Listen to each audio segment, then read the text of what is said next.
ታሪካዊቷና ጥንታዊቷን የሰሜን ሸዋ ሰላሌ ሀገረ ስብከት በኢትዮጵያ ካሉ አንጋፋ አህጉረ ስብከት አንዱ መሆኑን ይታወቃል።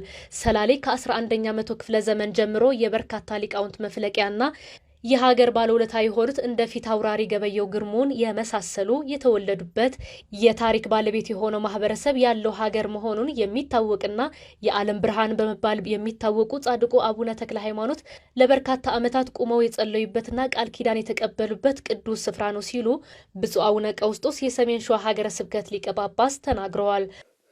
እኛ በመናውቀው ከ11ኛው መቶ ክፍለ ዘመን ጀምሮ የመምህራን መፍለቂያ የዚህም ዋና መስራች የመምህራን አባት የኢትዮጵያ ብቻ ሳይሆን የዓለም ብርሃን በመባል የታወቁት ቅዱስ አባታችን ተክለ ሃይማኖት ናቸው። ቅዱስ አባታችን ተክለ ሃይማኖት ወደዚህ ቦታ ሌላውን ክፍል አስተምረው ቆይተው ወደዚህ ቦታ መጥተው ይችን ሰላሌን እግዚአብሔር ፈቅዶ ሲያስረክፋቸው የተናገሩት ቃል አለ። በፍጻሜ ዘመን በሽምግልና እድሜያቸው ነው። ደብረ አስቦን ሁሉ ግራሪያ ነው የሚለው ገላቸው።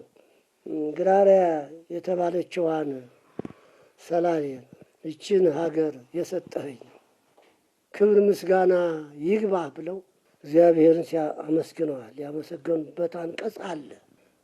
ኢትዮጵያን አረስርሰዋል። የተክለ ሃይማኖት ልጆች መምህራን ቅዱስ አባታችን ያልደረሱበት ቦታ የለም በኢትዮጵያ ውስጥ። እዚህ ሆነው በብዙ ስፍራ መምህራን እየላኩ ሲሰብኩ ኖረዋል። እንግዲህ ያሉበትን ቦታ ሳይቀድሱ ወደ ሌላ አይሄዱም። አሁን መቼም መሬት ሲያረጅ ዣርት ያፈራል የሚሉት አለ አባቶች። ጃኬት እንደመጣ አናውቅም። ኢትዮጵያዊ ነው፣ ግን ስሙም የትልቁን ነቢይ ስም ነው ያዘው።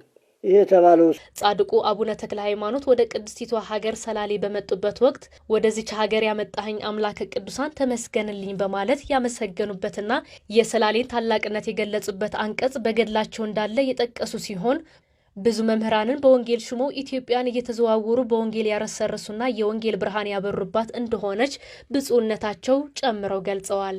ነገር ግን አያሌ ሊቃውንት ባሉበት ሀገር ፓስተር ሄኖክ ግርማ በተባለው ግለሰብ የሰላሌን ማህበረሰብ ያንቋሸሸ ተግባር ሰሞኑ በማህበራዊ ድረገጾች ሲዘዋወር ተመልክተናል። ይህ ጸያፍ ንግግር የሰላሌን ማህበረሰብ የማይወክል ህገወጥ ተግባር ነው ሲሉ ያወገዙ ሲሆን እነዚህ አካላት በሚመለከተው አካል ሊጠየቁ እንደሚገባ አሳስበዋል። በላ ኢትዮጵያን ቤተክርስቲያን የሚያገለግሉ ከደብረ ሊባኖስ፣ ከግራሪያ፣ ከሰላሌ ተምረው የወጡ መምህራን ናቸው። ቅዳሴው፣ አቋቋሙ፣ የመጽሐፍት ትርጓሜው ሊቃነ ጳጳሳት ተምረው የወጡበት በያለበት የሚያገለግሉት መምህራን ከዚህ ቦታ ላይ ተምረው የወጡ ናቸው። ዛሬም ቁጥራቸው የበዛ ሊቃውንት እየተማሩ እየወጡ ናቸው። ተምረው እየወጡ ናቸው። ኢትዮጵያን ለማገልገል የኢትዮጵያን ሕዝብ ይህንን በሕግ ተከታትለን እናስቀጣዋለን። ሰላሌ የጠንቋይ ሀገር ነው። በሐሰት መመስከር እጅግ በጣም የሚያስቆጣ ስንት ሊቃውንት ስንት ቅዱሳን የፈለቁበት እና አቡነ ፊልጶስ የተወለዱበት እኮ ነው። ትልቁ ሶስተኛው መምህር አይደለም አቡነ ፊልጶስ ተክለ ሃይማኖት 29 ዓመት ቆመው የጸለዩበት ቃል ኪዳን የተቀበሉበት ከግሩ እስከ ሸመን የተቀበረ ቃል ኪዳን ተሰጥቷል። ክብር አለው ተብሎ የጠንቋይ ሀገር ያደርገዋል ይሄን ሀገር እና ሰው የለበትም።